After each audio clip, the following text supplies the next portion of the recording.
Hello, we're glad you've joined us for this live webinar, Better Answers Faster, Drive Instrument Innovation with 95% QE and Computational Imaging. I'm Judy O'Rourke of LabRoots, and I'll be moderating this session. Today's educational web seminar is presented by LabRoots, the leading scientific social networking website and provider of virtual events and webinars advancing scientific collaboration and learning. It's brought to you by Photometrics. Founded in 1978, Photometrics is an established industry leader in designing award-winning, high-performance scientific cameras.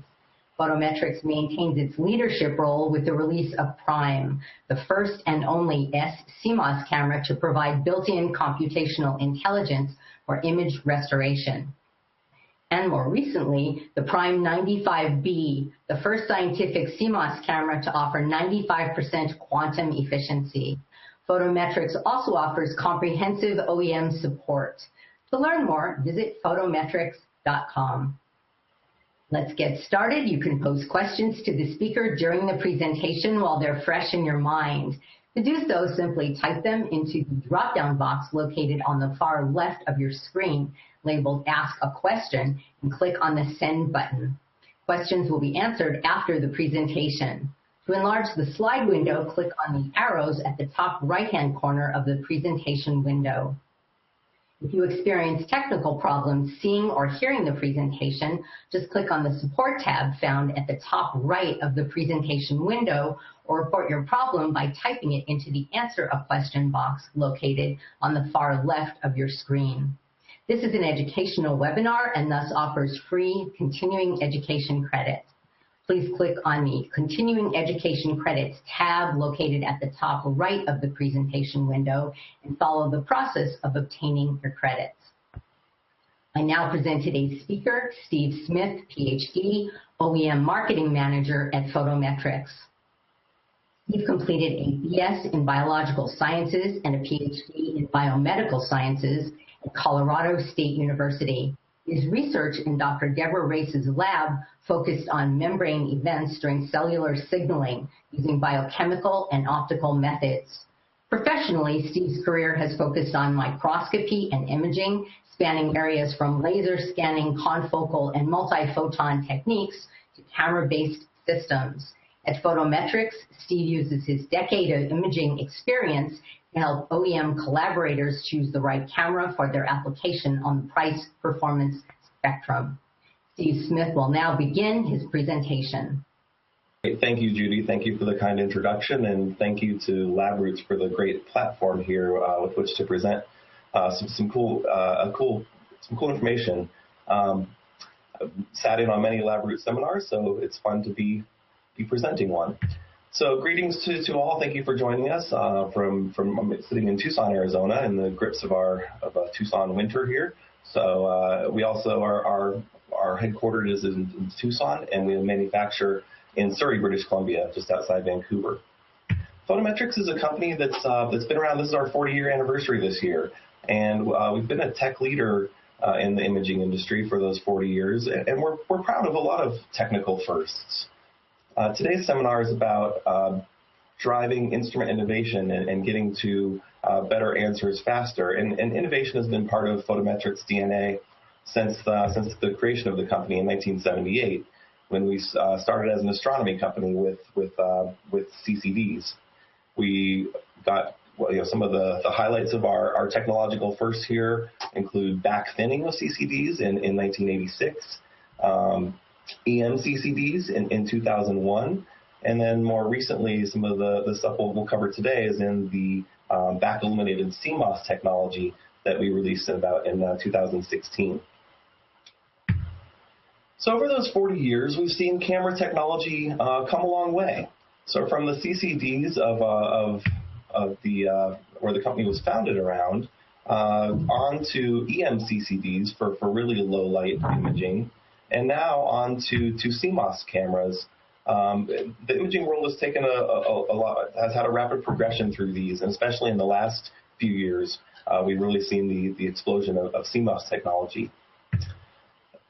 Up through 2010, CCDs were dominating the landscape in all industries. CCDs are a great imaging technology. They're very, very good at what they do, but they sort of force you into a pick two menu, where if you look at the three important parameters of imaging being resolution, sensitivity, and speed, a CCD camera can really be excellent at sort of any two of those. So if you have a sensitive camera, it's with high resolution, it's not going to be fast. And if you need to go fast and you have the sensitive camera, it's not going to have many pixels you're going to have. That's why we had the 128 and the 512 by 512 sort of arrays back in the day for going fast. So you sort of had to live with two parameters you were interested in for creating your imaging system. This was pretty good, though. This carried the scientific industry for a lot of years and was really nice for fixed cell imaging, for a lot of live cell work. And then along came CMOS. We say around here, CMOS has eaten the world. And you can see the rise of CMOS, since its introduction. This is a graph that comes out of the consumer market. So the scientific market is about 1 to 2 years behind this. But you can see the rapid adoption and proliferation of CMOS cameras over the last few years. Why? Why was CMOS so compelling? And it really gave you a nice blend of all of these. So CMOS has become so popular, has become a staple in the scientific and consumer world because it really gives you a nice blend. They're big chips. You get the resolution. They're large sensors. They're extremely fast.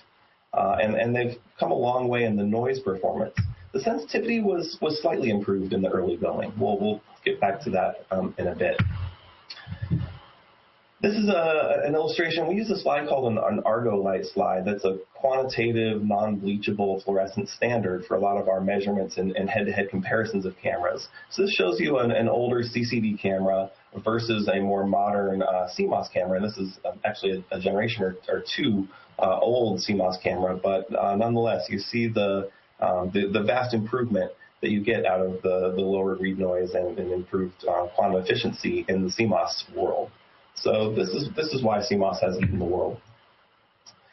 That sensitivity bit I mentioned has come a long way very rapidly as well. So we've seen that QE come up in the CMOS world, in the CMOS cameras from 55 to 72 as they removed a transistor that was in the pixel design. So that was a big advance in sensitivity. They went to a gapless microlens design that got another 10% boost in QE. So as you'll see, existing CMOS technology, and if you've been following the camera world, camera companies tout this QE as it's a cornerstone parameter of the camera and of the imaging performance of the system. So, this is kind of the reasoning behind some of these jumps. So the gapless microlenses got you another 10%, and you see that we're really stretching that sensitivity piece, where we're now, we have the high resolution, we have the high speed sensors, and now we're pushing that sensitivity. The gold standard in sensitivity has always been EMCCDs. When you really need to dig down in the dirt and get down into the low signal levels, that 95% QE that's been a staple in the EMCCD cameras is still sort of has been the gold standard. I'll try to convince you that is now gone to back-illuminated CMOS. So, driving instrument innovation. Our company is focused in two worlds. We're focused as a scientific group, and we serve the research community through that. And we're extremely focused as an OEM organization on working with partners and in creating and supplying a camera as a component to instruments that helps drive your instruments to be better. And that's the focus of today's talk is sort of the instrument innovation and the OEM side of our business. So with this 95% QE sensor, what do we mean by, where does the instrument innovation come in? So the CMOS sensors, we now have back-illuminated CMOS sensors that allow, that give you, so the back illumination, I should say, so you basically turn the sensor around upside down. It's illuminated to the back side. In the old sensors, you had to steer the light back to the light-sensitive surface. And so this is where you encounter some trouble with the electronics that are part of the sensor. and why the micro lenses improve that. You can see in the image here, the micro lens is helping to steer the light back to the light reactive surface. Well, turning the sensor around to a back illuminated architecture solves that problem. So you get the light directly interfacing with the light reactive, the light sensitive surface here, and so you get 100% fill factor. You don't have to worry about the angular dependence on the light coming in and the micro lenses to steer it, and you get this extremely high 95% quantum efficiency. So this is what we now have. We now have EMCCD level sensitivity with back illuminated CMOS. So you get all the benefits of CMOS, the big sensors and speed, now with that sensitivity piece having caught up and having equaled its performance. So our mantra in the OEM side of our business has been to help our partners provide better answers faster. And this gave me a chance to think about one of my favorite Seinfeld references here from Cosmo Kramer, talking about a horse for a course and designing something that's good at something. And so our goal is to collaborate with our OEM partners to create the camera that has just the right balance of price and performance to help your instruments be better, to get better answers faster. And what this means for us is that it may be in low light applications that our partners are working in. They may need that extreme sensitivity to dig down in the dirt in low level fluorescence. They may need to go fast. They may have an application where speed is of the essence. They may be looking at things where a large field of view is what it takes to help them win their market and better their instrumentation. We have a long history in long stare applications. We've done a lot of OEM business over the years in what we call long stare imaging. And another important part we'll talk a lot about today is in the computational applications of this and in what we call computational imaging. I'll save that for a bit, but that is really in the getting to those better answers faster. So our first such horse for a course, our first camera to mention as far as creating that platform that will make instruments better is the Prime 95B. It's the first back illuminated scientific CMOS camera released to the market. It's named the 95B because of its 95% quantum efficiency across the bulk of the visible spectrum here. So this is the QE profile of the camera, and you can see that across the visible range there in the 500 to 400 to 700, but particularly in the 5 to about 650 range, you're well above 90% QE, which is in the bulk of the visible. So excellent in the greens, excellent off into the reds, and this is where that the quantum efficiency. Just to back up, I probably should have. We get asked a lot.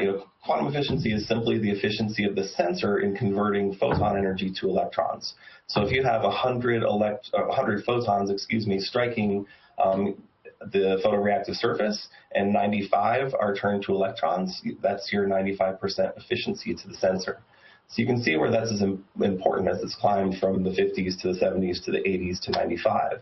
This is your raw horsepower in your imaging application, and this is why we're so proud of this 95% QE bit. The backside CMOS really is an EMCCD replacement. So this is a head-to-head imaging example with the Prime 95 backside illuminated CMOS versus an EMCCD camera, and you can see really equivalent performance. But also when you factor in that the Prime BSI is a 1200 by 1200 array as opposed to a 512 by 512, you get the additional benefit of the larger field of view as well. So a couple of images here by way of example to show you that the Prime 95 really does equal the performance of the EMCCD cameras. Here it is versus a 1K EMCCD.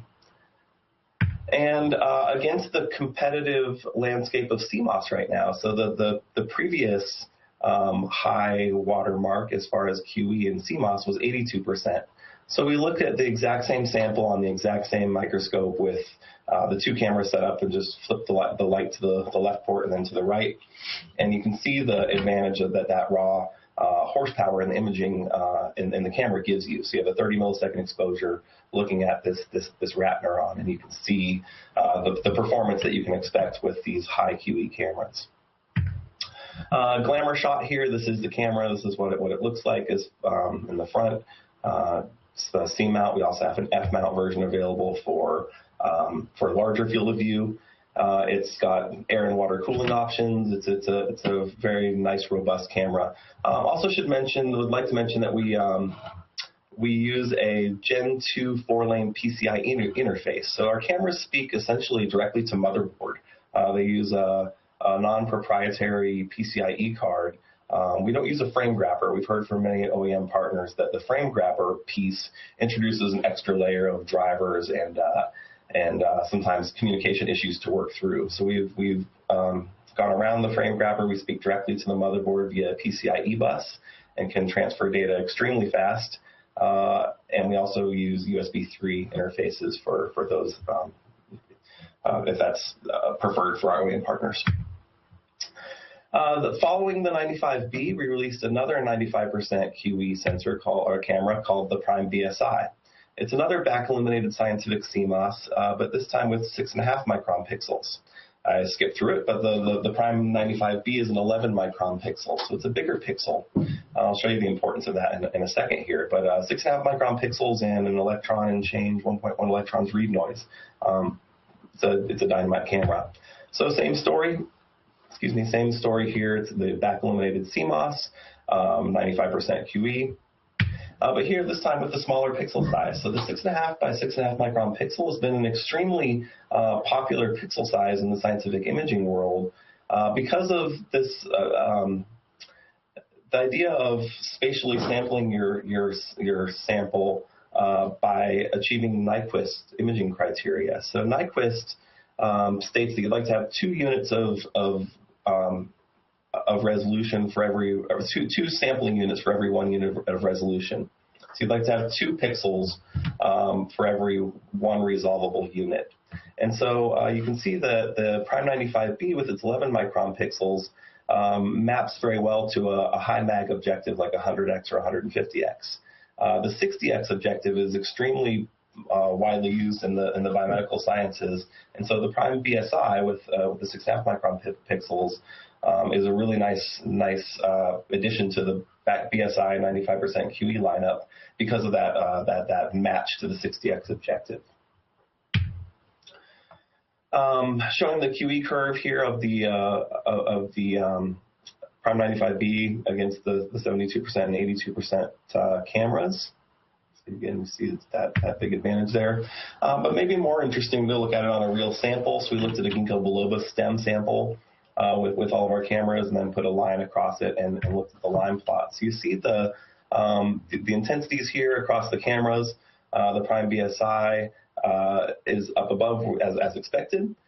Maybe the interesting bit of data on this slide is that as we've tested this over and over, the 72% version of CMOS and the 82% version perform pretty similarly. So you don't get the expected benefit from the 82%.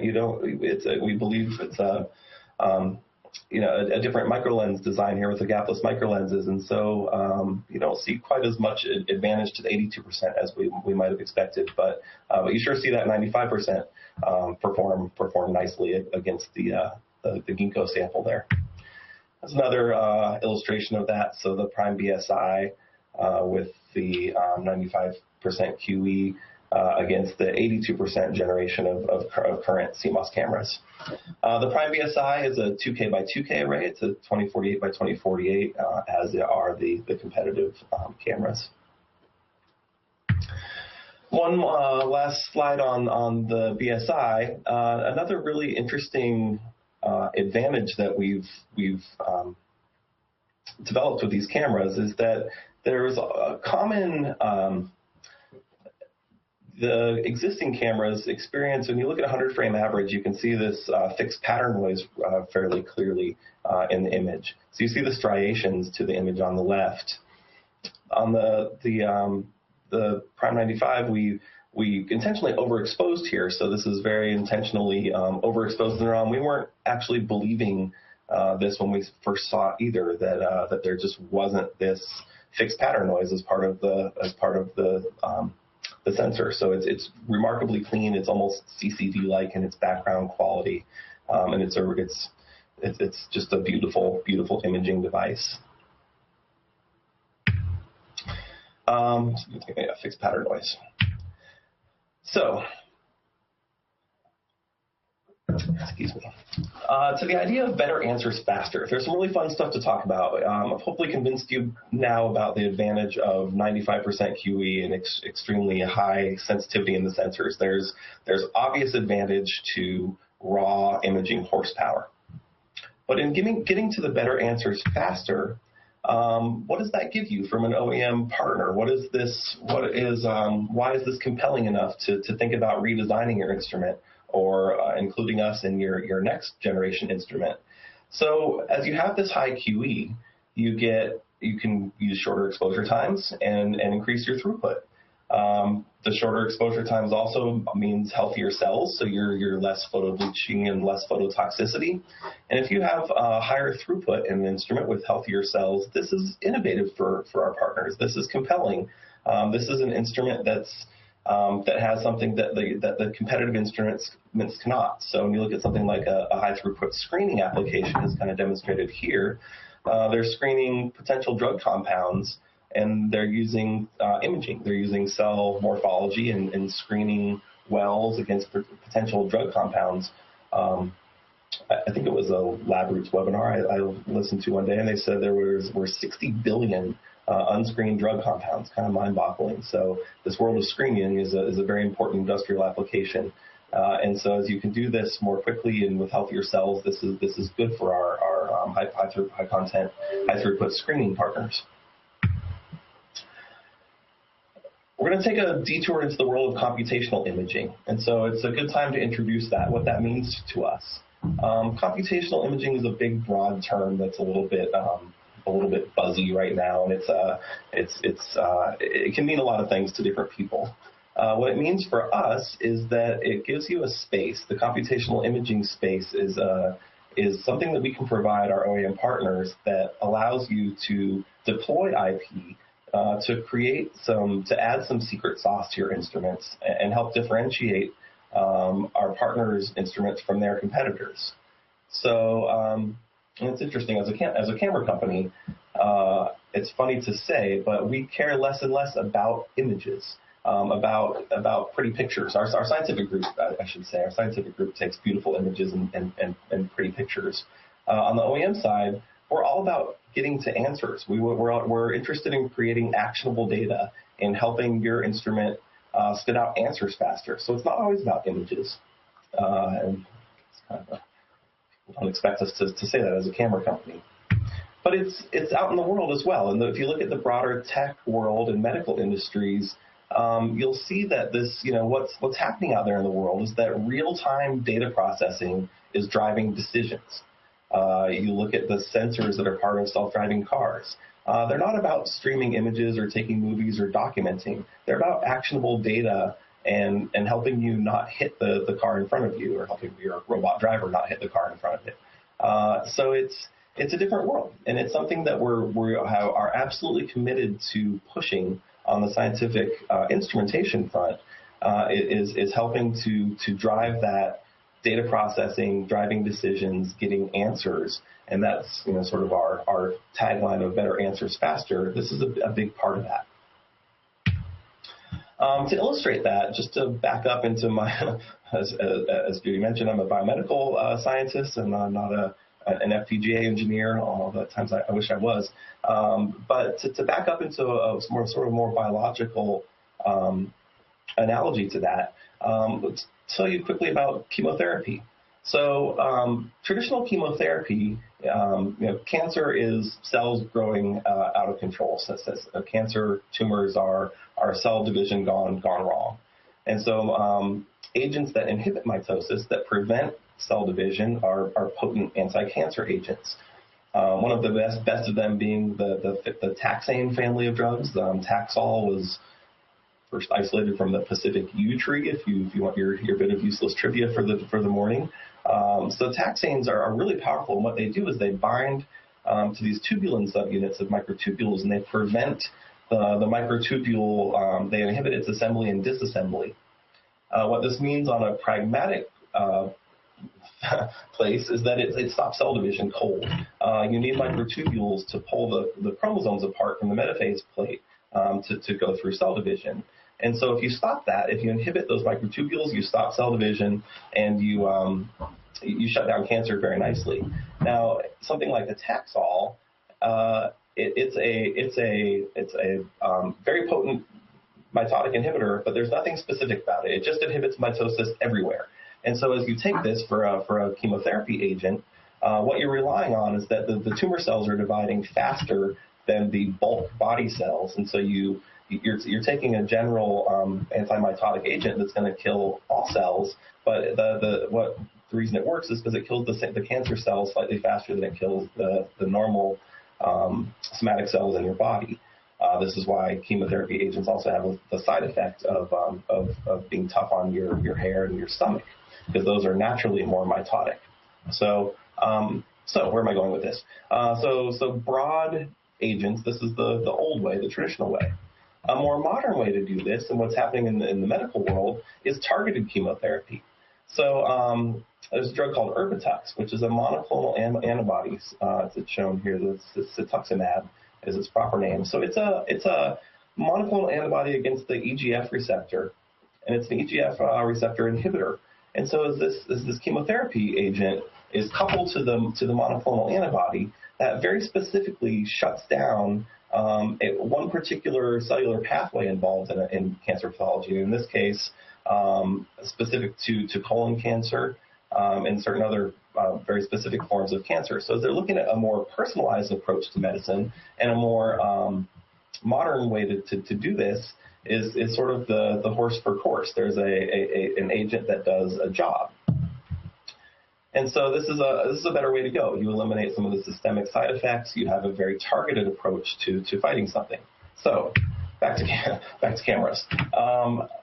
The analogy I'm trying to draw here is that we want to do the same thing with cameras. We want to encourage a targeted use of cameras, and we want to encourage our OEM partners to work collaboratively with us to select the right camera for a given application.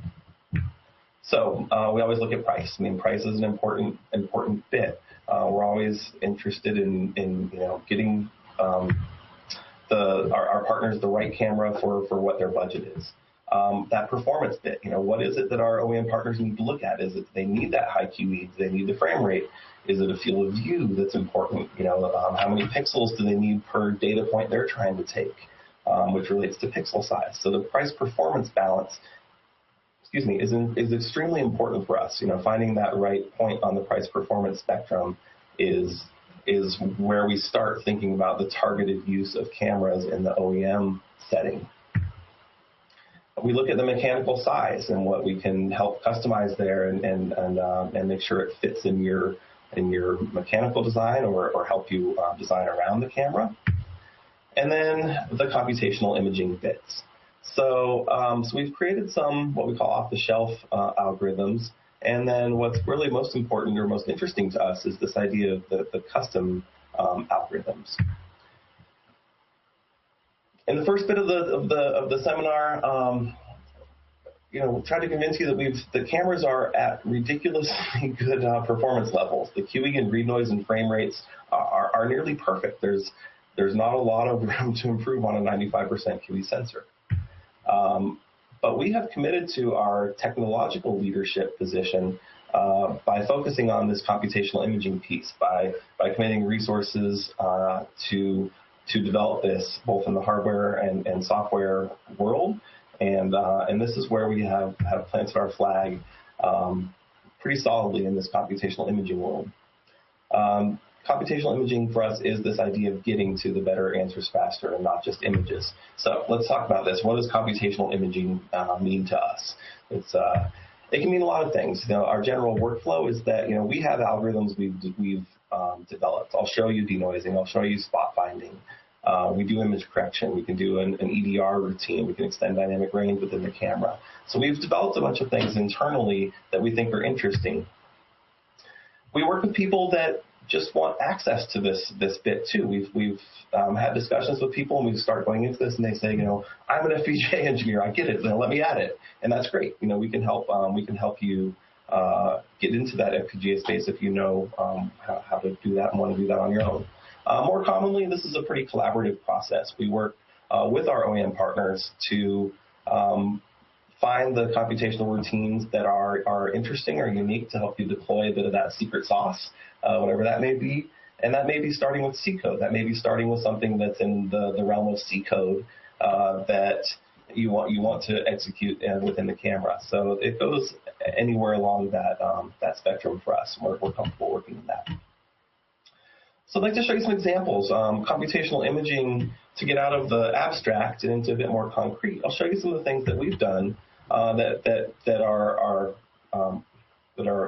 neat, and will hopefully, all of this is illustrative of what you can do with computational imaging. It may be relevant directly for your application, but more likely, or more hopefully, it sort of sparks something that you think of, could we do that? First one's called denoising. So it's more properly, it's an active noise reduction algorithm.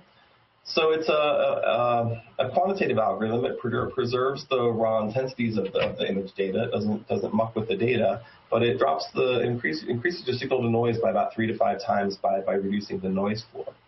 This is what this looks like. If you look at a particular image, same camera, same exposure time, same everything. The only difference between the image on the left and the image on the right is this application of the math. We turn on the math engine, and you can see what that does to the profile of the line profile here. You get this nice reduction in the noise. You get a quieting the yellow line superimposed. You can see the signal doesn't change. The signal intensity remains the same, but by dropping that noise floor out, you get a nice improvement in the image quality. Denoise works really well for structural features. I should have mentioned it's a moving patch-based algorithm. So the way denoising works is it scans the image in 2 or 3 passes of increasing patch size, and it looks for areas of structural similarity. It says this is probably an actin filament, or this is probably not, and uses that to subtract out the noise. So it works really well for structural things. But what about something more low mag? As we talk with some of our partners about this, they say, well, how about a field of cells? What would it do for that? Well, it works rather nicely. So for low mag cells, you can see pre-denoising on the left and post-denoising on the right. It works rather nicely. You get a nice improvement in the background, in the image quality. Another one we taught it to do, particle tracking. So we took the FPGA, and again, a couple slides too late, but better late than never. FPGAs are essential in cameras. So FPGA is necessary to run the sensor. FPGAs control the pixel clocks. They control the timing of the sensor. And so you need an FPGA in the camera to pipe the data through. What we do is we over-muscle that. We put about 20 times the FPGA we would need just to drive the sensor, and that gives us FPGAs are excellent computational engines, and so this gives us headroom to execute things like this, like particle tracking. So on the camera here, the FPGA is detecting the particles and then tracking them. Pretty cool algorithm here, actually. Pretty smart algorithm, because the particle can obviously move around in X, Y, but if it dips in Z, the algorithm then has to go through a predictive analysis of how many frames it can reappear on along the predicted trajectory. Try saying that. Along the predicted trajectory to assign the same track, to continue a track, or to begin a new one. So a pretty smart little algorithm here that's running entirely within the camera head on the FPGA. You can generate things like this. You can see plots, and you can see directional analysis. You can analyze your particles. We developed an algorithm for super resolution that just very simply transfers only the molecules of interest out of each frame over to the host. So it's a huge data glut solution here. Some of these super resolution applications can generate 20,000 frames of data pretty quickly and chew up hard drives like they're going out of style. So you really reduce the data size of a particular set from 160 gigs to 4 gigs, which is a nice feature, all entirely within the FPGA. So better answers faster. What does this mean to us? 95% QE cameras, though, that gets you better answers faster. We've got those. We've got this computational imaging piece that helps you get better answers faster. And the last bit we mentioned was large field of view cameras. So when you need a large field of view to image, we've got a family of cameras called the Iris that exists as a 9 and 15 megapixel camera. C-mount or F-mount, available here as a board-level camera as well, designed for our OEM partners, and it's a DIY cooling, but you have you save some cost and some space in the board-level camera. And the simple message here is that these have giant sensors. They're a big field of view, and more samples per image means faster answers. If you're doing tiling or taking multiple frames of a sample, less frames means faster answers. It has a very small pixel size. It has a 4¼ micron pixel, which is nice. You get a lot of pixels per spot if you're looking at, or your data point. And they're a nice small form factor. So this was designed out of our OEM group to make our partners integration easy. 5K by 3K of that 4¼ micron pixel, so it's a 25 millimeter diagonal, big field of view, really, really nice camera. The Iris features a very broad QE profile, so fairly unique, especially as you go out into the red. It holds up to about 25–28% QE at 900 nanometers, which is really excellent. Some of the competitive cameras are proud of being 7 or 8% at 900. So nice broad QE profile across the visible and off into the red.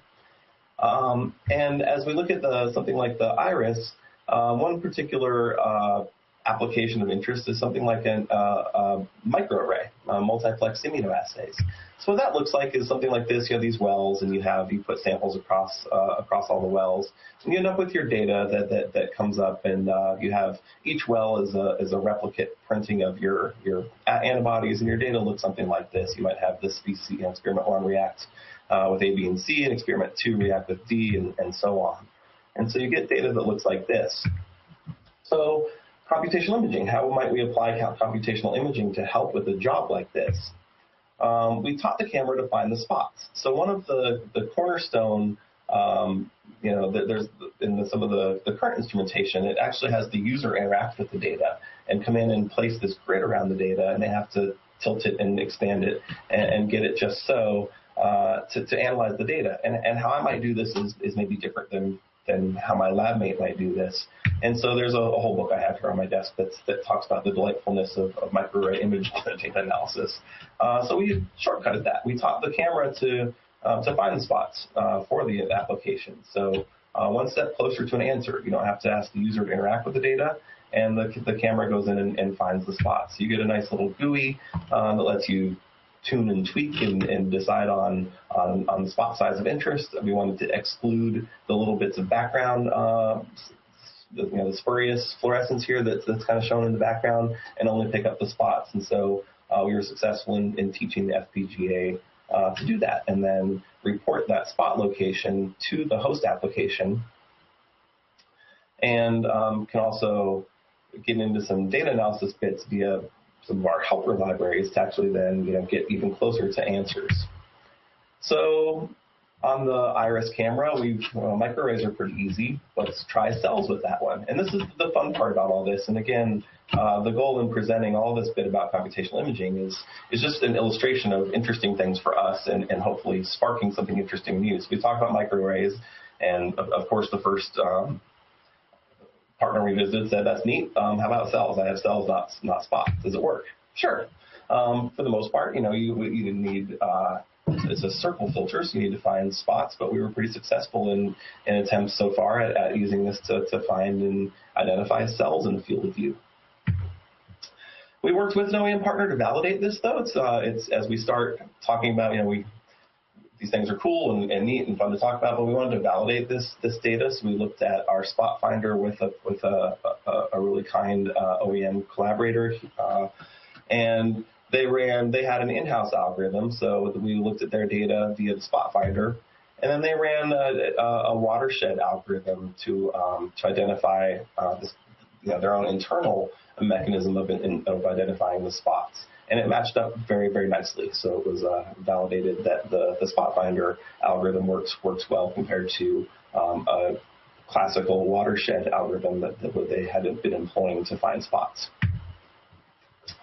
Okay, spots and cells. Microfluidics are cool. So we worked with a group that had droplets in a field, and we're able to go in and have spot finder find those. The goal of computational imaging is to get closer to answers. We want that actionable data.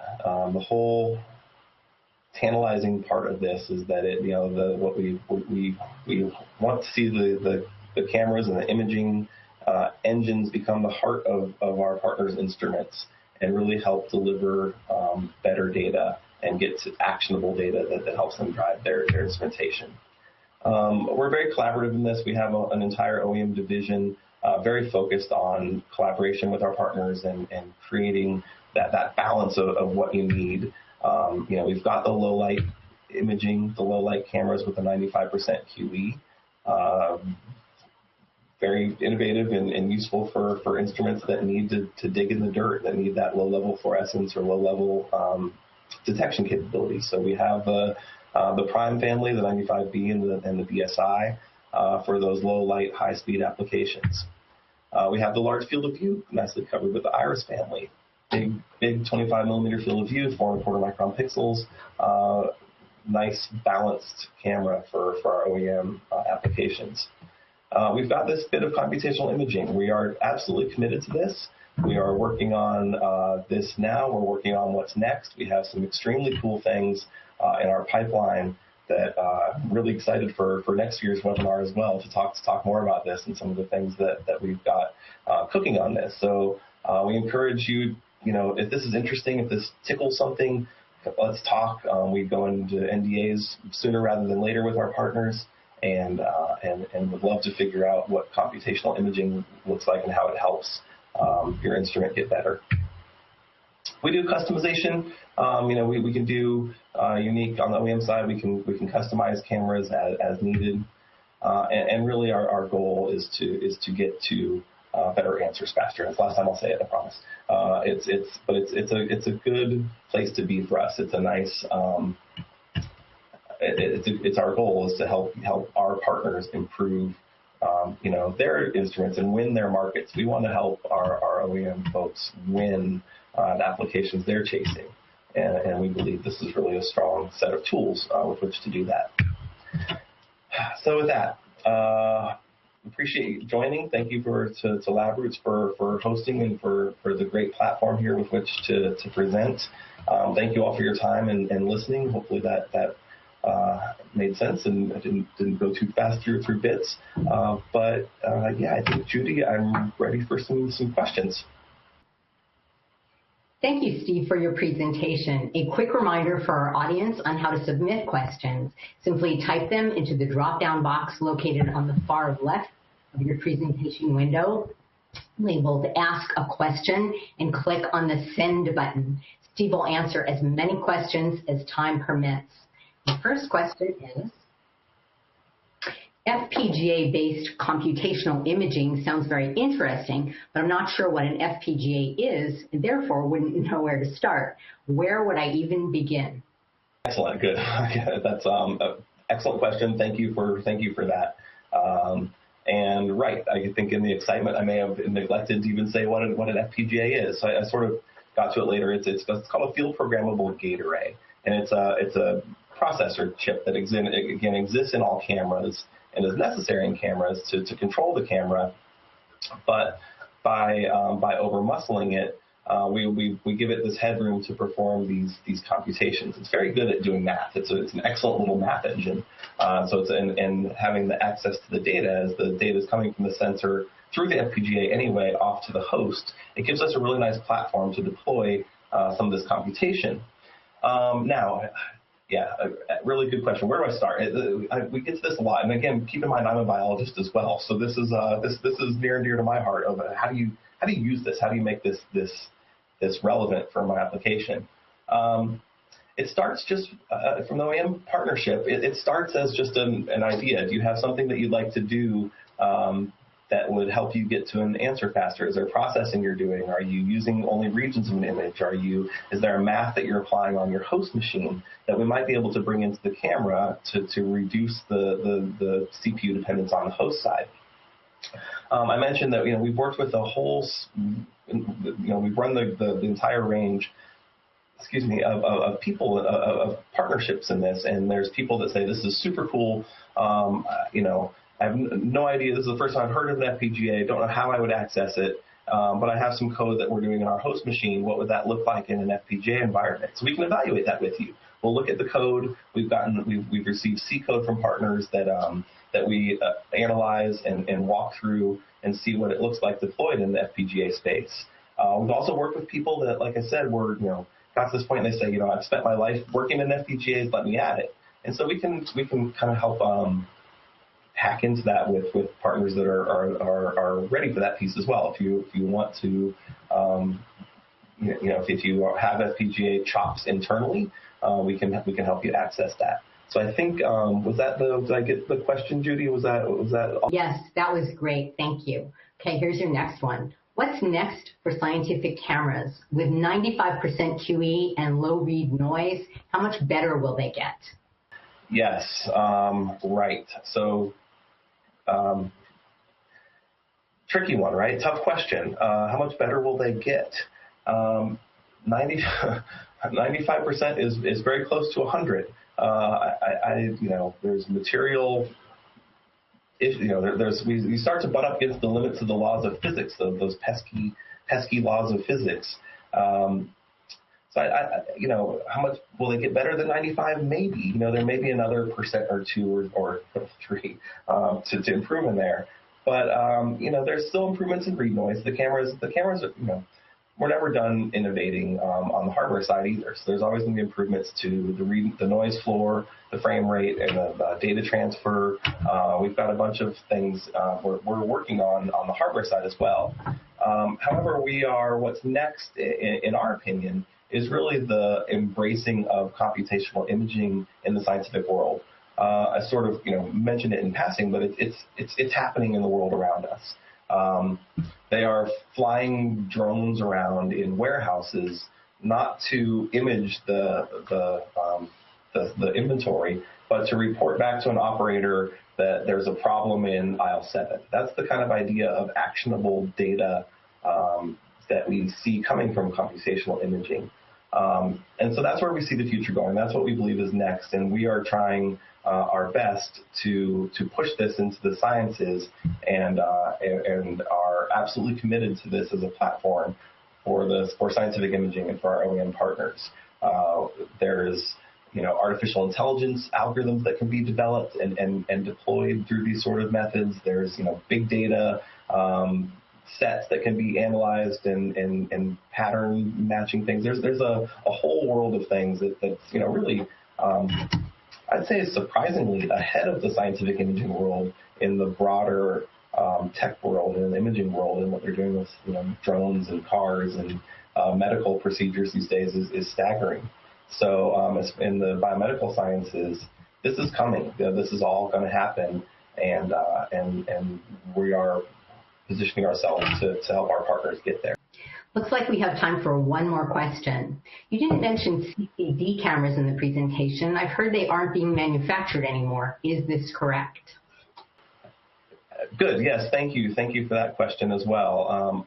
We passed through them a bit. There was a bit of mention of CCD early on, and it was certainly they're a near and dear technology to our company, as they've made our company. It's what we were founded on, as an astronomy company and CCDs. But I'm glad to get the chance to mention this, because there's a lot of information and some good, some bad flying around about CCDs. We still have CCD cameras. CCDs are a dynamite camera. We still have CCDs in production. CCD cameras are available. So the question's alluding to the fact that Sony has announced they're shutting down their CCD fab. So as the world has gone to CMOS, the big volume applications are all in CMOS these days. So Sony, who ruled the CCD landscape for a long time with the ICX family of cameras, of sensors, has announced has closed that fab down.